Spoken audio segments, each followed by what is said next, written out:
Hey everyone, welcome to the Technology for Good Hangout. This is episode 36 of the show. So we've been going for a while now. We're doing well.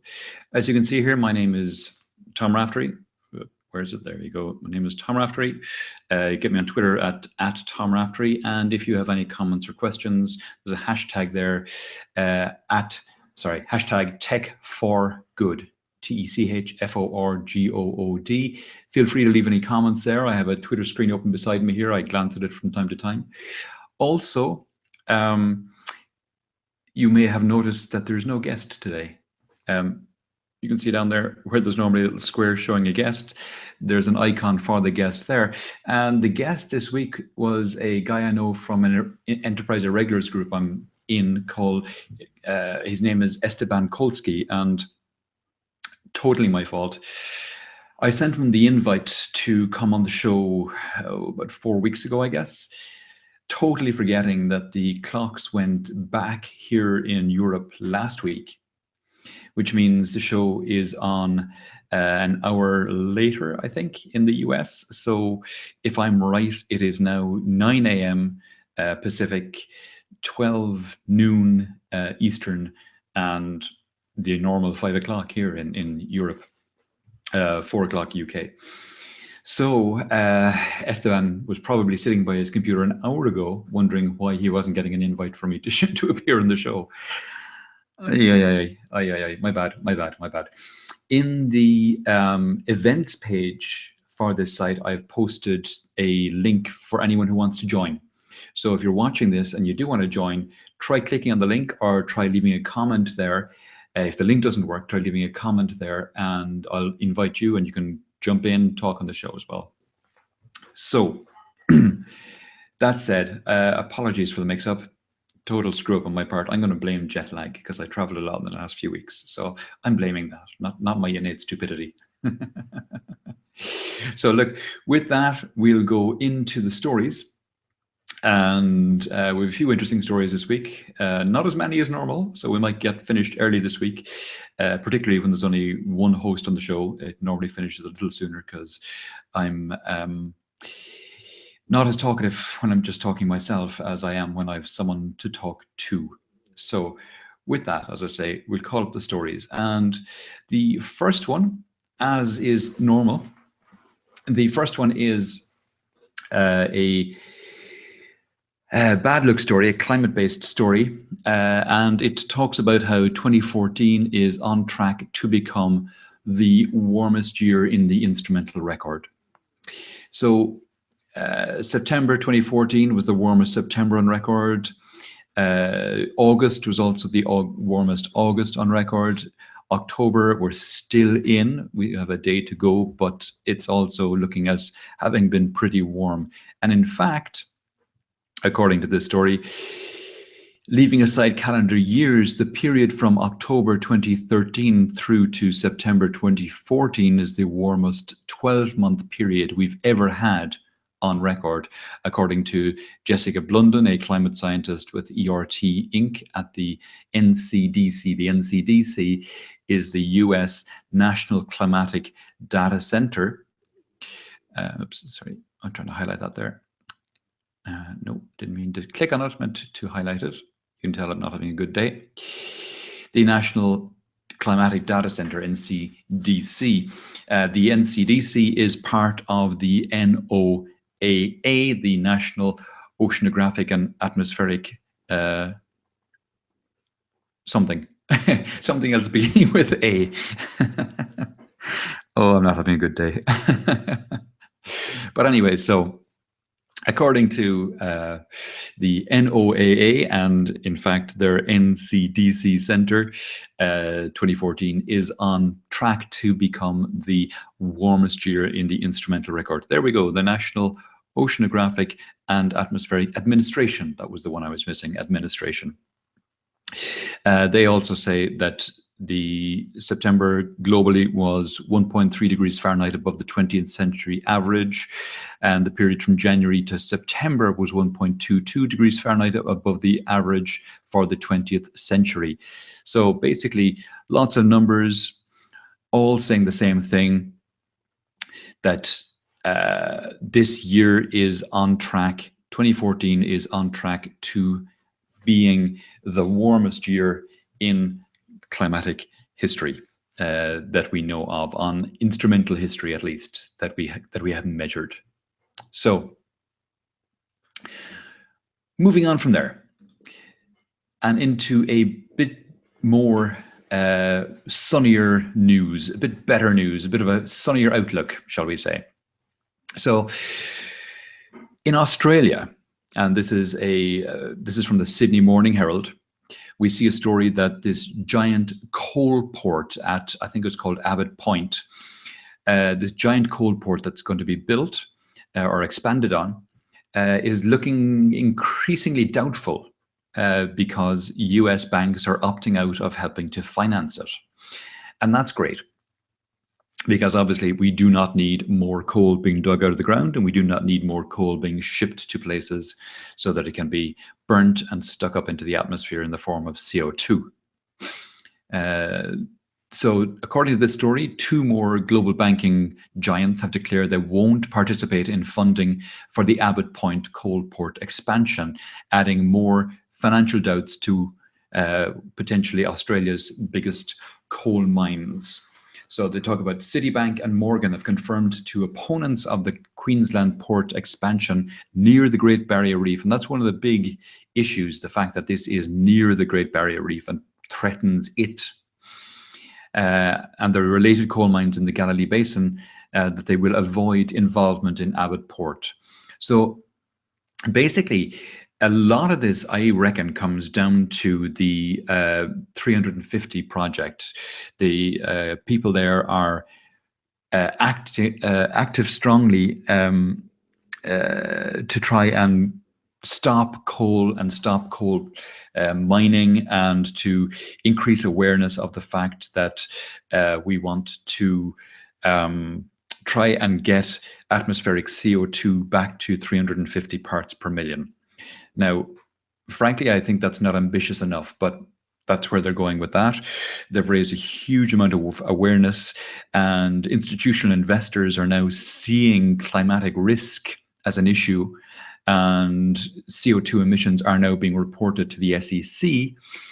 So it's becoming less and less fashionable to be funding projects like this.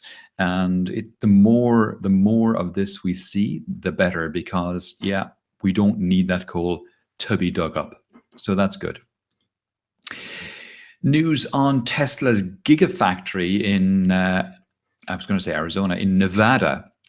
Tesla have decided to build this giant, and we've reported on this before, this giant factory in Nevada to help bring down the costs of lithium-ion batteries by making this huge factory, which is making loads and loads of batteries. And of course, you get economies of scale when that happens, and therefore you bring down the cost. So in this case, this story is further news about that, and you've got this kind of rendition of what it's going to look like provided by Tesla. It's a new rendering. It's obviously an artist's rendering, and you see that the plant is here, and it's covered.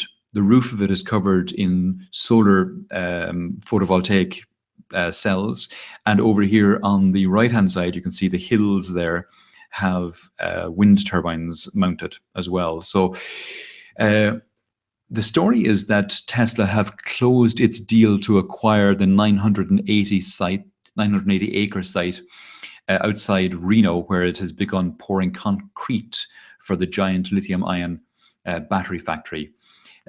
Lance Gilman, who's a principal partner with the Tahoe Reno Industrial Center, told them that the papers have been filed with the courthouse, referring to the Gigafactory site. Tesla's getting the land for free, along with a $1.3 billion package of economic development incentives that it negotiated with Nevada. Scheduled for completion in 2020, and they've said, they being Tesla, have said they want to make it net zero in terms of emissions. So hence the, here it is, net zero. They want it to be a net zero energy factory. Hence They want to get all their power from renewable resources, including geothermal energy.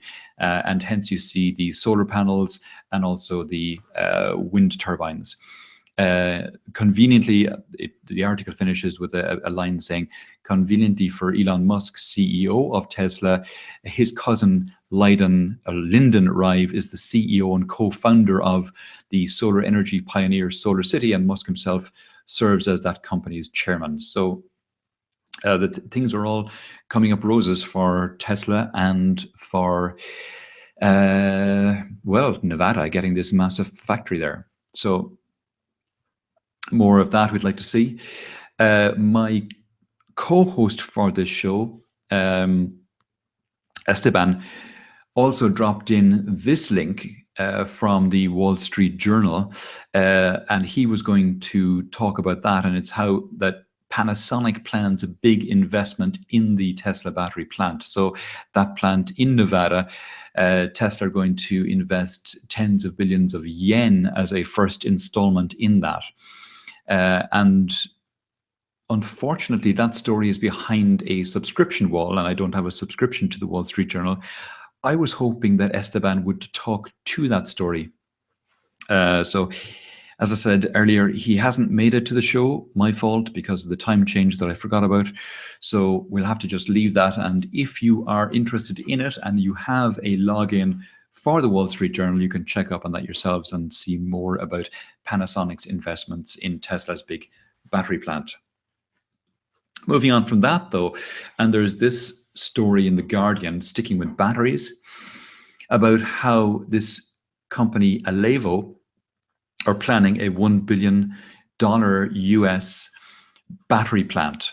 It's a Swiss-based group called Alevo. They're launching a new battery technology that they claim will be a breakthrough for storing excess clean energy, and they want to create 2,500 jobs in the US. Now, I saw this story the other day when I was in North Carolina, in the factory that Alevo are opening, at the grand opening of the factory. So I was actually there in North Carolina in their factory, and I got a tour around it, and I'll talk more about that in a second. So I have a bit of an insider perspective on this. Full disclosure, Alevo paid my travel and accommodation to attend the launch of their factory in North Carolina. One thing that I will say is that Esteban forwarded this link as well, which is a report of that factory opening by Katie Fernbacher on GigaOM. And Katie was quite skeptical about it, talking about the fact that the CEO is basically unknown. He's been involved in a couple of things through the years, but nothing of any major consequence. And wondering where the money is coming from. So you can read Katie's article there. Again, links are in the notes. Excuse me. And also read The Guardian's article. And I'll be writing it up as well on Green Monk. I haven't written it up yet because I just got back yesterday and I was totally wrecked after the journey. But, sorry, just hydrating there. I will say I've taken extensive notes from my trip there. And there's a couple of things I do want to mention about it. And it was a fascinating launch, and it was like a launch. It was a launch like no other launch I've been to, for a number of reasons. First of all, Alevo, as mentioned, is a startup company, but they're a curious startup in that they've been working on this technology and the development of it for a number of years now, coming on 10 years in stealth.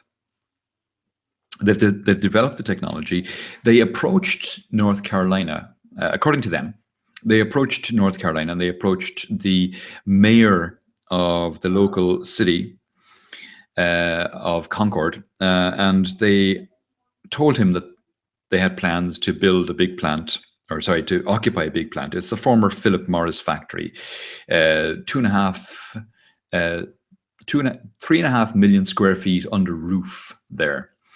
So it's a huge factory on massive grounds. There's at least 400 acres of the grounds there that are under crops, for example, and they have cows grazing on the land there. A huge, huge, huge factory. They bought the factory for $65 million. And they're planning on spending another 350 on kitting the factory out, building production lines and that kind of thing. The mayor of the local town was basically sworn to secrecy, and they were full of praise for him because they were operating in stealth. They didn't want him running to the press, looking for votes, saying, we've got this big factory opening up, it'll be employing 2,500 people and that kind of thing. When I pressed them on the employee numbers that they were talking about, the 2,500, and I mean, they go beyond that. They say rising to 6,500 in a number of years, but they clarify that by saying that 6,500 will include suppliers that they want to co-locate with them. What was I going to say? When I pressed them on the numbers of employees, they said that they would have at least 500 by the end of next year. That would be the minimum that they would require by the end of next year. They then said that beyond that, that they would need, after 3 years, they would, what am I trying to say? They would have at least 2,500. And again, it was very much an at least. That, of course, is going to be, that's going to only happen if they fill the order books. Now,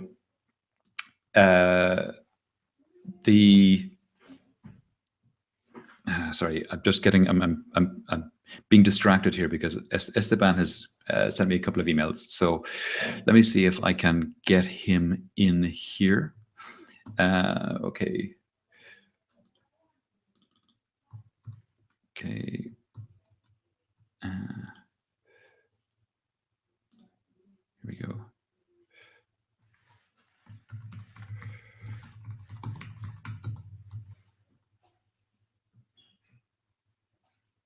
And send. Okay, we'll try that. And what email is he sending from? Yeah. Okay. Sorry. Okay. We'll back onto the show now. So yeah, the 2,500 at the end of 3 years is the kind of minimum they're talking about. Now, like I say, that requires them to fill their order books. They're reasonably confident they will. They have tentative orders already, they say, from Turkey and from China, and they have partners, large partners, both within Turkey and within China, who appeared on stage at the opening and talked up how they are keen to work with Alevo to fill those orders. And so we'll see. The technology seems reasonably solid from what I could tell. So hopefully that'll work out. The ambitions they have are, pretty out there. The event was very unique, not just in terms of the ambitions that they were talking up, but also it was unique in that they had the mayor of the local town appear on stage during the opening. They had the North Carolina Secretary for Commerce appear on the stage and talk about the opening of the factory. They had the local congressman appear on stage and talk about the opening of the factory. And they had the North Carolina governor, Pat McCrory, come on stage and talk about the opening of the factory. So, they had huge political attendance at the event. They had, as I said, partners and potential customers appearing on stage talking about it, and they had a load of company executives coming on and talking about the opening and the product and a lot of details about the product. So the product is 1 megawatt batteries for utilities. So these are batteries that utilities would use for storage. So what would happen is utility companies would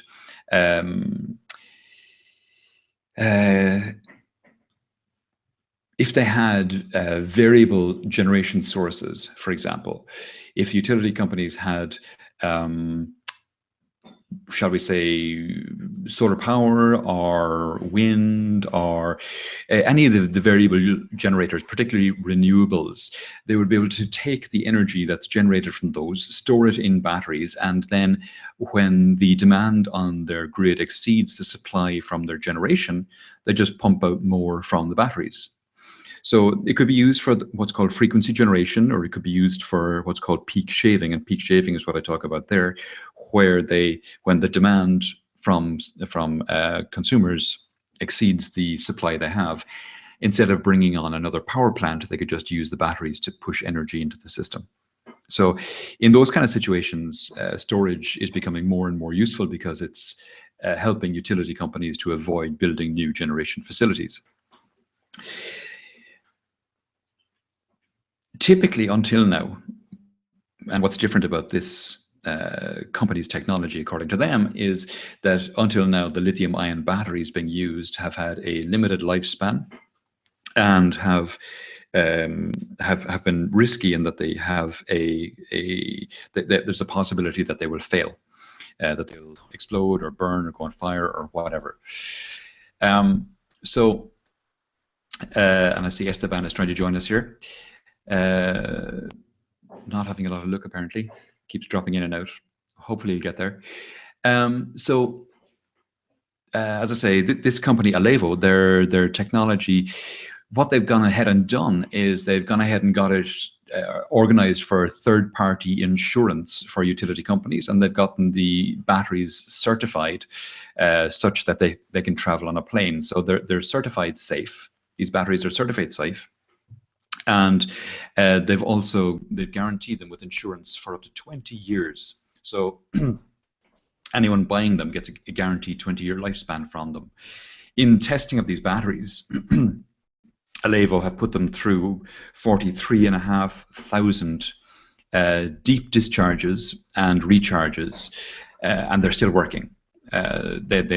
They haven't gotten beyond that because they haven't had time, but they're still doing the discharge and recharge. And what they say is, when they find out the battery life of these batteries, they will tell people. But right now they're at 43,500 discharges, and the batteries are still working. And with that, I'll stop and pause for a second. A, because I need a drink of water, and B, because I see Esteban has just joined us. Esteban, apologies for the mix-up. I think it was time zone based, given that we changed time zones last weekend, and it didn't occur to me that the show would be at a different time for you than we'd agreed. So let's start off, Esteban, and have you introduce yourself. Thanks, Tom. Thanks for having me. And yeah, you know, technology and time zones are usually an issue, but thankfully we worked them out, and we're working through it. My name is Esteban Kolsky. I'm an independent analyst. I was with Gartner for about 8 years, and then I left, and I'm on my own. And I do what everybody else does: look at technology, look at business, and figure a way to try to make both work better together. Superb, superb. We've gone through a couple of the stories, Esteban. I was just talking about the Alevo launch in North Carolina during the week, and I was saying that I was actually there. I was in North Carolina for it, and it was a very unusual launch. It was fascinating. It's in the old Philip Morris plant, which had been idle for a couple of years. They bought that for 63.5 million, I think it was. They bought it for, and they're refurbishing it now. And I asked them about that. You know, I thought it was unusual that they didn't lease it; they outright bought it. They're a startup, kind of, but they're a startup who've been in stealth for about 10 years developing the technology. Money doesn't seem to be an issue for them. Like I say, they didn't lease the plant; they outright bought it. They're going to spend it. There's two parts to that, right? I mean, the first one is that there's so much money available right now for startups in the United States, you know, funding scene, and there's so many resources available that money. I'm not saying that it's not an issue, but with the right idea, money is as close to not being an issue as it gets, right? But more important is the fact that we learned in the last decade that buying plants and leasing it back to the companies continues to be a better alternative than leasing the plant from somebody else. And you whole. know that's a good observation, because I think that's actually what they did. I think they have a holding group that they're part of, and I think if I understood them correctly, it's the holding group that bought it and is now leasing it to them. So I think that's the way they structured it. Yeah, the tax savings in this country associated with doing that are tremendous. I mean, I think that every single company that I know that starts is going for buying versus leasing because of the advantage in tax savings. Okay, well that explains that then. The plant is 3.5 million square feet under roof, and I don't know how many hundred acres it is, but they have at least 400 acres with crops on them, which they're hoping to use as part of a kind of sustainability initiative within the company, where the canteens are supplied by locally grown foods and they give some back to the community and that kind of thing. But that's all irrelevant to the battery story. And the battery story is they've been developing this battery technology over 10 years, and they're now coming to market with it. They're going to be developing these grid bank cells, which are containerized cells that they sell to utilities with 1 megawatt of power, and the utility companies will use them as kind of a backup. So they'll pump energy into these when they have more energy than they need, and then they'll draw energy from them when the demand is higher than the supply. And in this way, the energy companies don't have to build what are called peaking plants, and these are plants that they would normally build to meet peak demand, which happens 3-4 times a year. And peaker plants are enormously expensive because it costs millions to build energy plants, and if you're only using them 3 or 4 times a year, the return on investment is ridiculously low. But with something like battery bank, it makes a lot more sense. Now, they've got a unique proposition in Alevo, and it's unique in that it's easy to replicate. Let's put it like that. The proposition is business based rather than technology based.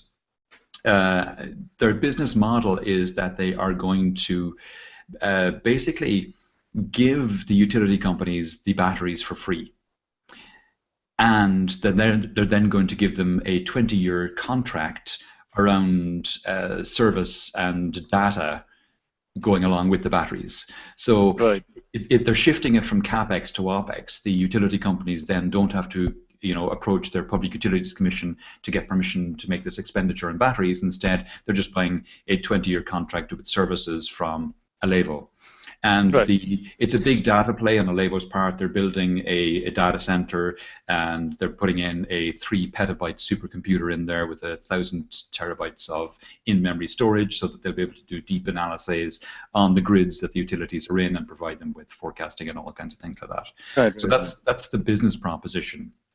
And that makes a lot of sense, I think, for utilities. It does, but it also, if you look at, I hate to say it this way because it minimizes the impact, but it's like bringing the batteries to the cloud, right? I mean, you only pay for what you use. The batteries are free, and then you pay for the usage, and you pay for the maintenance, and you pay for the repair.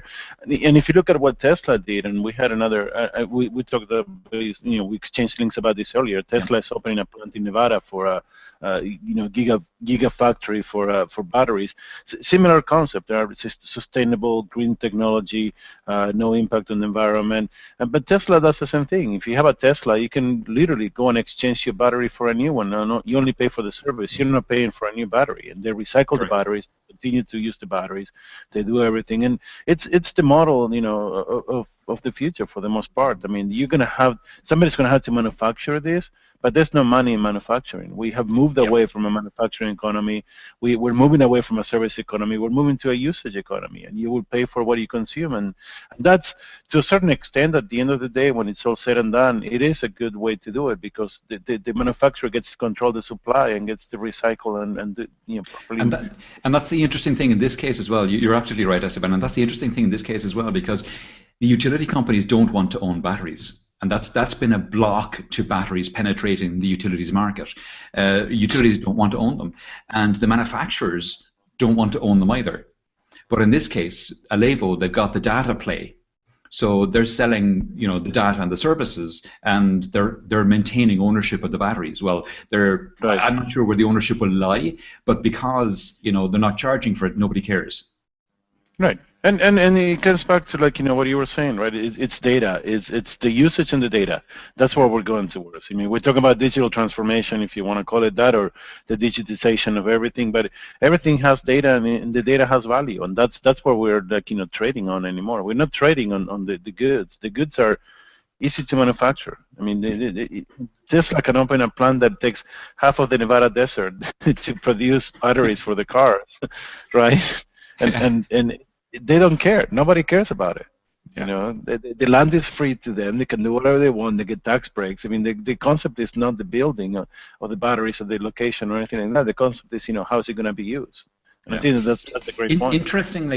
Interestingly, Alevo came out and said during the launch that they had refused any tax breaks and any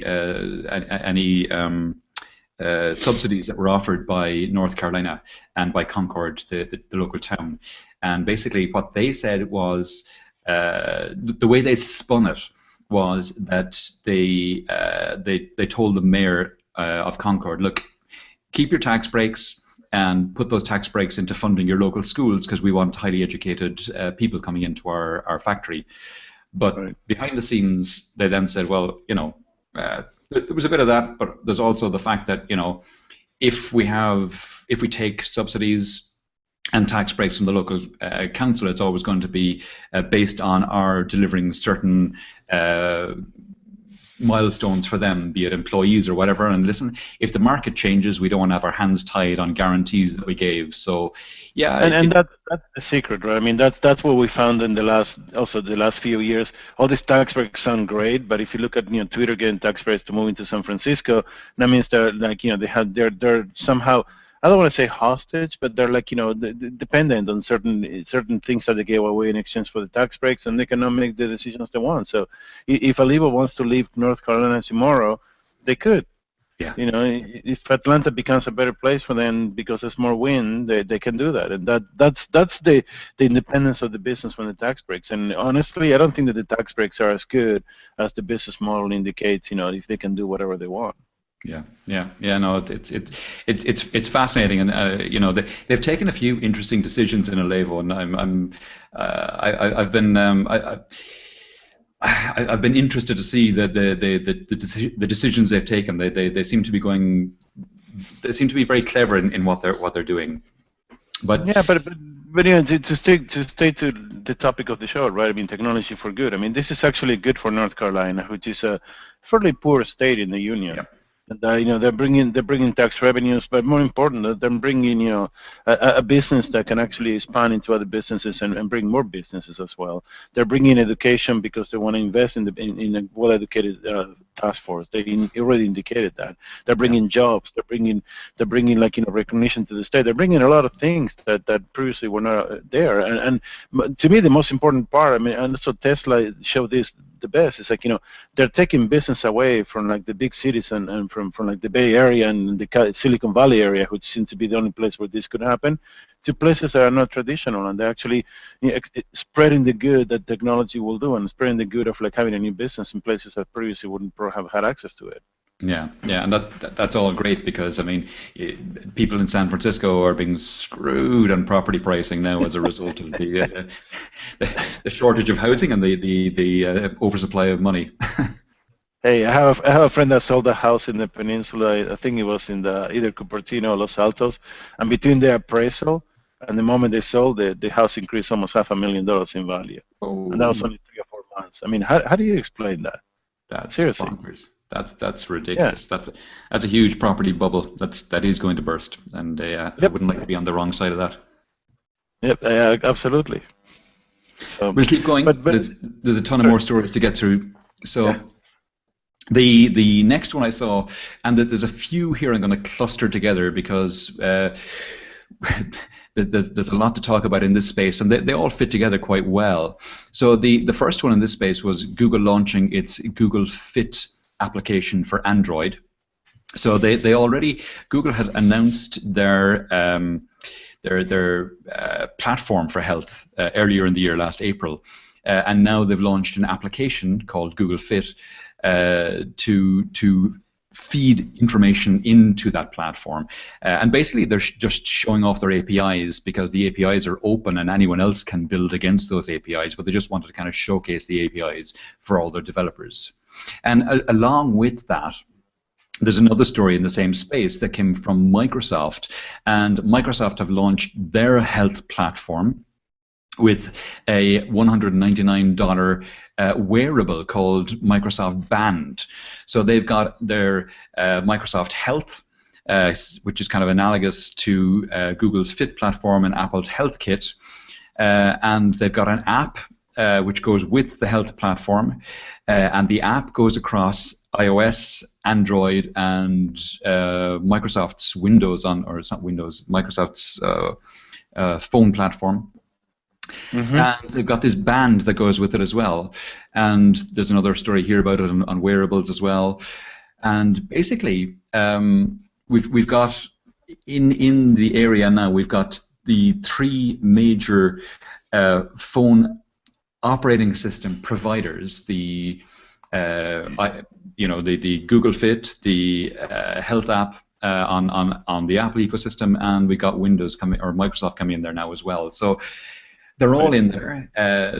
We've got Samsung wearable devices for the Android ecosystem. We've got Apple announcing they're coming out with a wearable sometime next year. We've got ones anyway, like the Fitbit ones that will feed into iOS and Android. We've got some. And don't forget the hundreds and hundreds of apps that exist for the iPhone and for Android that people download and use on their phones. That don't go much further than that either, right? Exactly. As I say, I've got a Fitbit. The one thing that disappoints me about Fitbit is the fact that they're not sharing data with anyone. I would like to see options to share the Fitbit data with Android or with iOS, and they don't seem to be open to doing that. And as a result of that, I think, at least I think it's as a result of that, Apple announced a couple of weeks ago that they're going to drop Fitbit from their retail stores. I think it was a wrong-headed move on Fitbit's part to try and ring-fence all the data. I think sharing data is the way to go. Yeah, the interesting thing about this, there's two things that really strike me as very interesting when talking about this health kits and the health tracking applications, right? Number one is how eager we are to actually aim for better health somehow, right? I mean, if we know how many steps we do in a day, if we know how many calories we consume, if we have a way to add them all in one place, it will give us a better perspective on how we're doing in life, basically, and how we can live a longer life. But more important than that is the fact that we actually throw privacy and caution to the wind, essentially, to share a lot of information that normally we wouldn't want to show, right? Yeah. There was also a news item earlier this week about Google creating, as part of the Google feed, they have these new nanoparticles that they can inject into, they let you ingest, either inject or ingest, and they start targeting markers for early cancer detection. Right, and that's all good and great, but what happens when that information goes together with your Google profile and eventually becomes available to somebody that you may not want to give it to? I mean, we don't know where it's going to end up, and we're throwing caution to the winds. I mean, as much as I believe that, it's good for people to know what they do and to have a better perspective and a better picture of their health and how they're doing, you got to understand that there's bigger issues at a societal level than just knowing how many steps you did in a day, right? Sure. No, I mean, there's a couple of things. So, first of all, most of the trackers that are coming out now are not just pedometers. They also include blood analyses, heartbeat, that kind of thing as well. And that becomes important when you start sharing that information with your health practitioner. And Microsoft have a way of doing that through their back end. That you decide what article or what items of your health app you want to share and who you want to share them with through their Health Vault application. And I think that's a model that will work going forward. I mean, I think, and I've said it here a couple of times before, if I have an option to share my heart rate and my blood pressure, for example, if I have an option to measure those over a period of a number of weeks, and share them with my healthcare practitioner, that's going to be far more reliable data more reliable data than the pulse and blood pressure taken in the doctor's office, which is often taken Right. when you're under pressure and when you're stressed and things like that. So that I think the data from that is far better, and it becomes easier to share. And the other thing that Greg Chase, who's watching the show and commented on Twitter, mentioned, and he talked about the fact that these wearables companies are just now realizing that they are not device companies, but that they are data companies, harping back to the conversation we had about Alevo. And you see this with the likes of several of these pedometer wearables companies. The running companies and the cycling companies, Strava, for example, have signed off deals with municipalities where they're sharing the data, anonymized, but they're sharing the data with the cities, selling the data to the cities, so that the cities have access to where people are walking and running, and they can then plan their cycle routes accordingly. Right, but it's interesting because it becoming a data company, it's changing the way that we look at this stuff, right? Because we never think about health as data. We think of health as something that, it's ours, right? It's health. It's something that we do. We go to the doctor once a year or however often people go, and we get some numbers, but we never correlate the numbers historically either. And now all of a sudden, all this information is available in a central location, right? I mean, my doctor has. It's part of a medical group that has a website where I can access all my test results, all my information. I get so much data from there that before I didn't have, that I can make better decisions. If I were to be able, like you said, to share the data from these health tracking applications on a daily basis to that, if I were to be able to aggregate all this, then we're getting closer to where we need to be. And one more thought on this. My ex-wife is a physician, and that she was navigating the world of managed care. And managed care is all about data. It's about seeing how well you're doing and how much we can invest to keep you healthy, and how much we can do this. It's a very novel concept in the United States, by the way. We don't do manage as much as we do fixing what's broken more than trying to prevent it from breaking, right? But the concept of managed care relies on this thing. She got a grant from one of the Bay Area companies, one of the larger chip manufacturers in the Bay Area, including technology and everything, to deploy technology in the home. And this was 3-4 years ago, and all that has been replaced by attachments that you can put to your iPhone, to your Android phone, that goes through the power supply, that take your blood pressure, take your weight, monitor your diabetes, all these things that you used to have to go to the doctor's office. Now you don't have to anymore, and then it becomes a very important issue where data becomes the way we live longer and the way we actually carry out preventive medicine. Yeah, I know. I fully agree, and it's something I'm totally bought into. I think, and I've written a couple of blog posts about this in the last couple of months. I think the healthcare industry, which has been very slow to change in the last number of decades, even the last few years. I mean, you still see doctors walking around with clipboards in hospitals. It's I shake my head when I see that, and But I think that whole industry is about to have an enormous disruption by technology in the next few years, and it's a long overdue, frankly. Yeah, and I mean, I've seen this around the world, but EMRs, electronic medical records, right? Yeah. Which is the basis of all this. Virtually every government in the world wants to do something about it. Yeah. And virtually every government in the world is completely clueless about it, and that's the biggest problem that we have. But I agree with you. I think that the healthcare in the next few years to the next decade is going to be an absolutely revolutionized model that is going to be very different from what we know today. Yeah. We're actually quite far along that road here in Spain. This is my my health card in Spain, and you can see that there's a chip on the card there, and basically when I go into the doctor's surgery, I hand the card to the doctor. He sticks it in his computer, and he has all my medical records there to see. And then when he does his diagnosis, he hands me back the card. I go into the pharmacy, I hand the card to the pharmacist. They stick it in their computer, and they have the prescription that he's just given me on their computer. They print it out. Well, sorry, they don't print it out. They hand out the prescription to me. I take it away, and Right. my whole medical record is updated accordingly. So it's a very nice system. It doesn't matter which doctor I go to or which medical center I go to. Wherever I am, I hand them the card, and they have all my stuff there. It's really well executed. The only thing it doesn't do is allow me access to the data.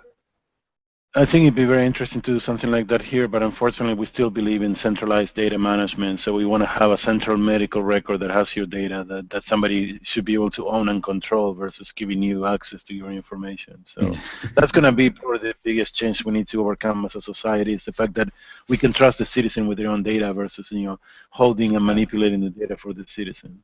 Right? Yeah. Yeah.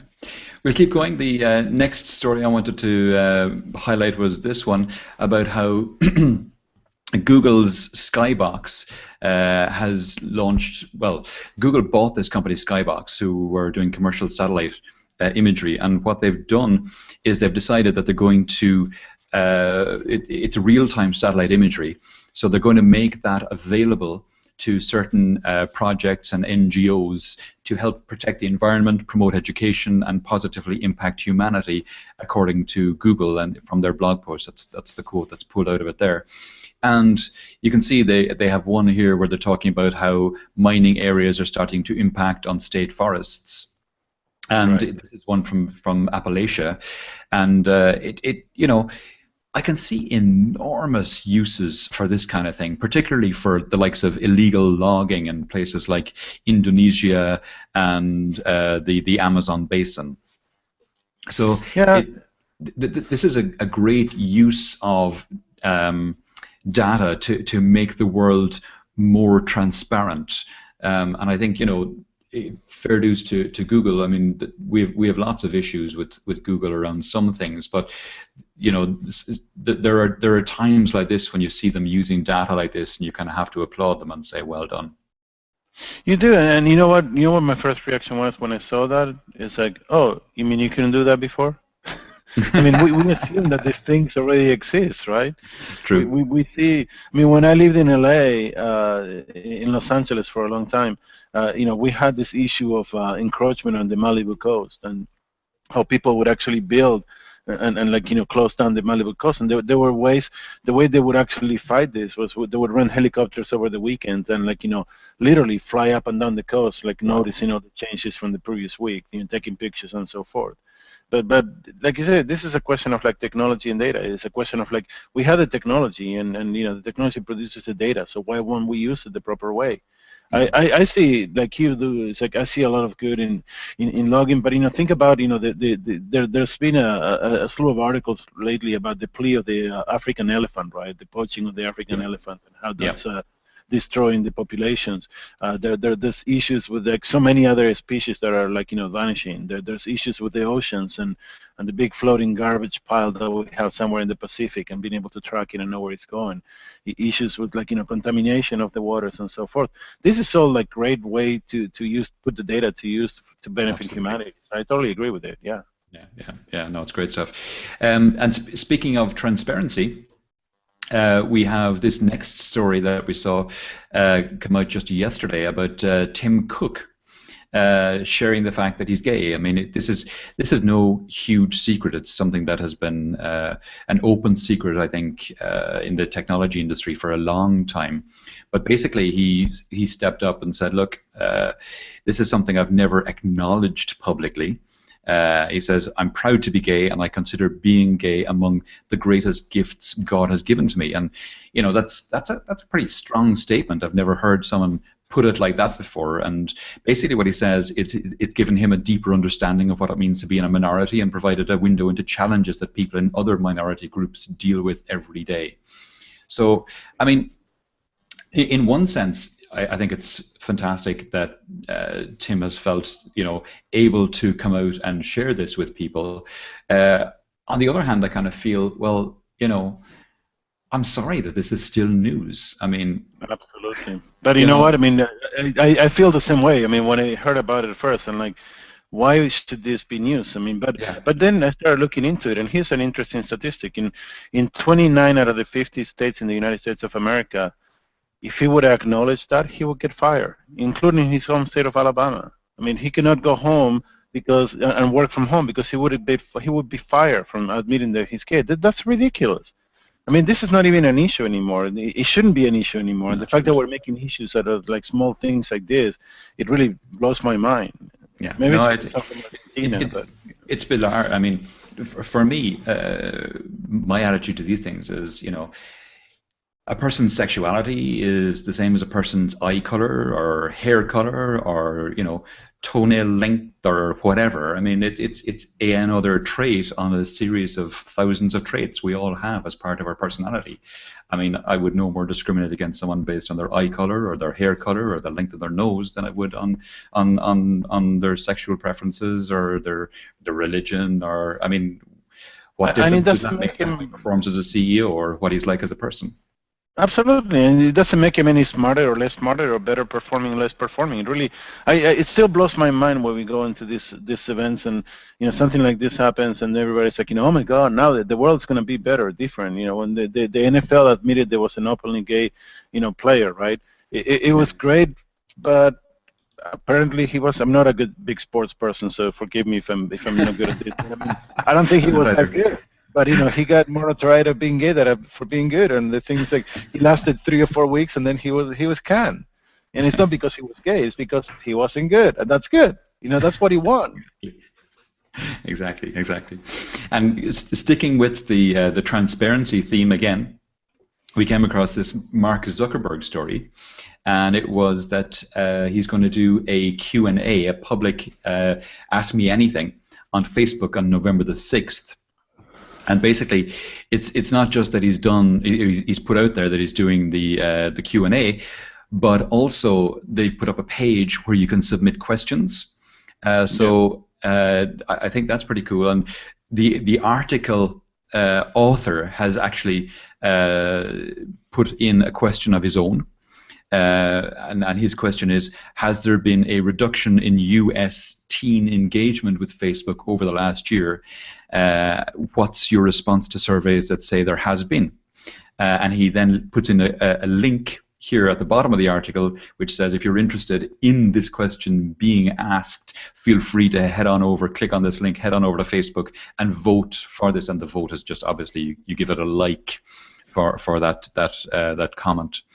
But I think this is the first time that Zuckerberg has done an Ask Me Anything publicly, because he does one apparently every week within the Facebook organization.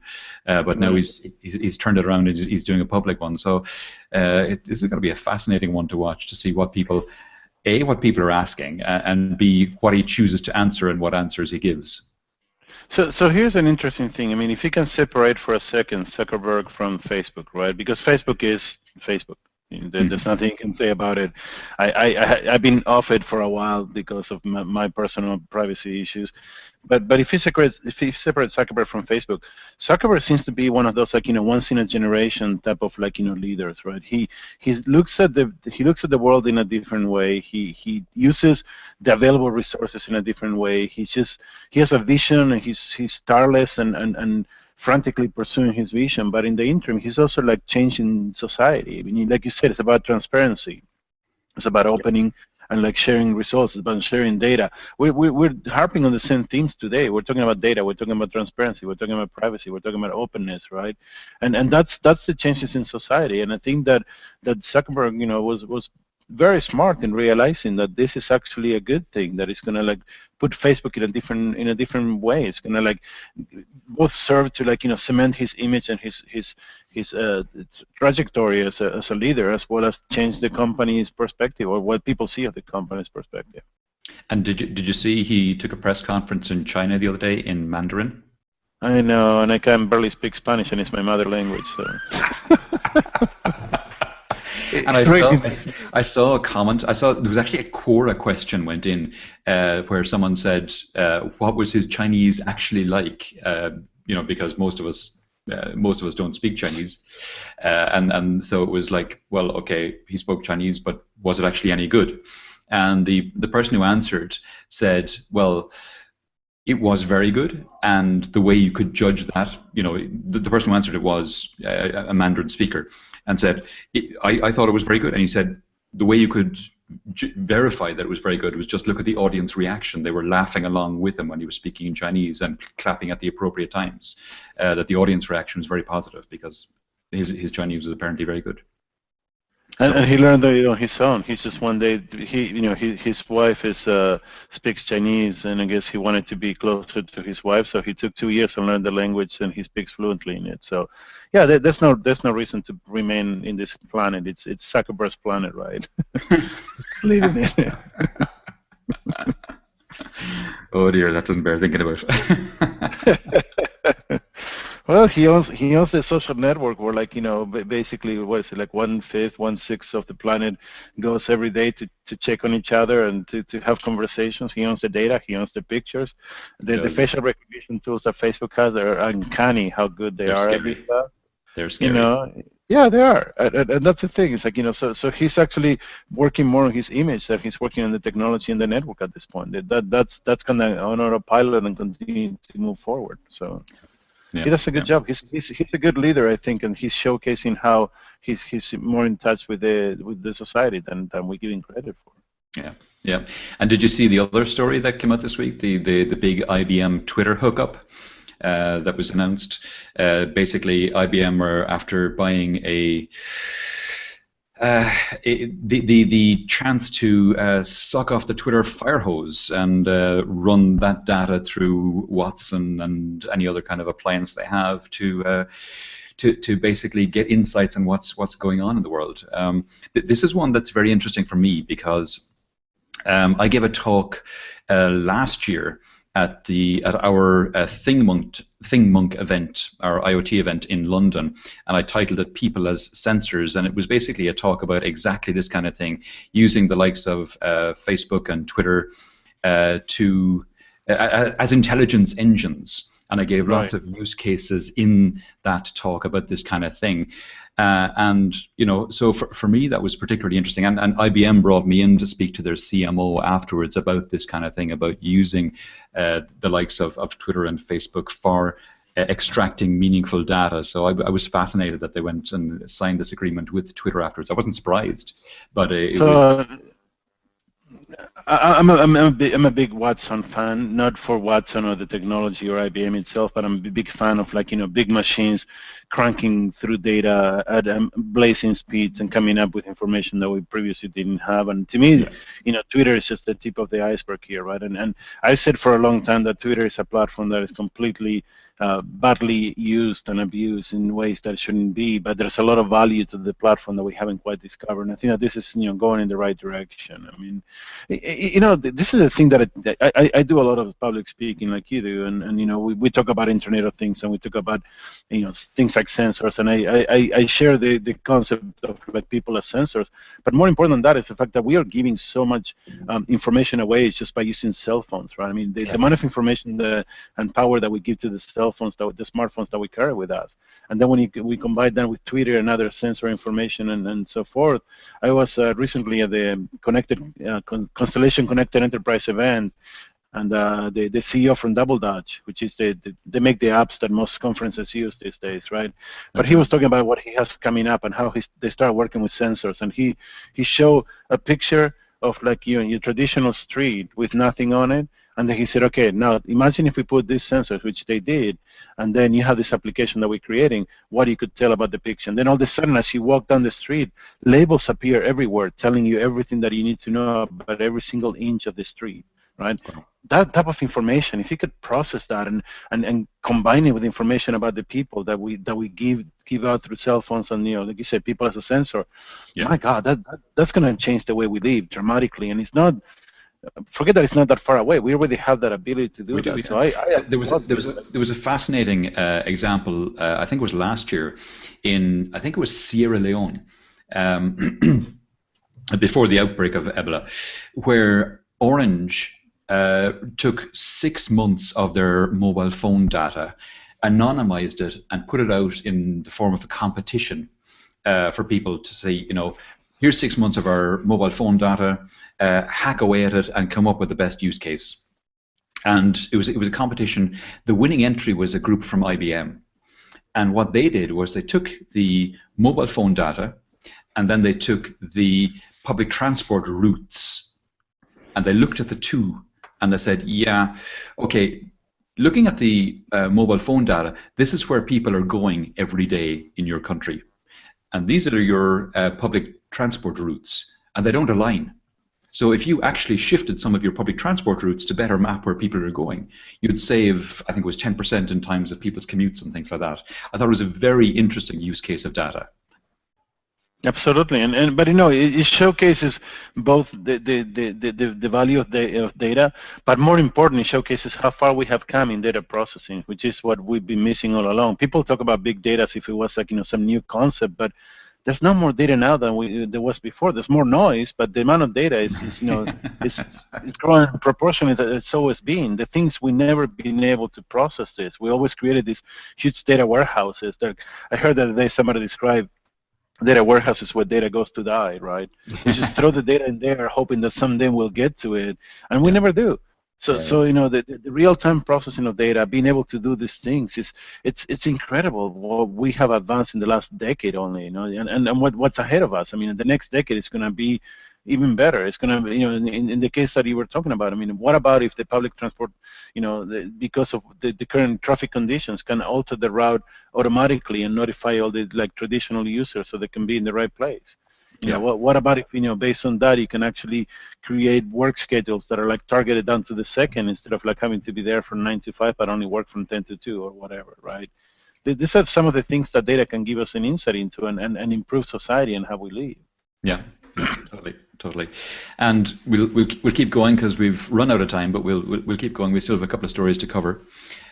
So I saw this one about how the Samaritans, who are a suicide prevention group, have launched an app to monitor Twitter feeds to look out for suicide warnings and to then send an alert out to people's friends. So if someone on Twitter uses a couple of kind of key phrases like hate myself, depressed, or something like that, they'll send alerts to their friends to say, you know, maybe you should check in on this particular person, which again is an interesting use of real-time big data. But we'll keep going. I've 4 more stories that I wanted to mention briefly.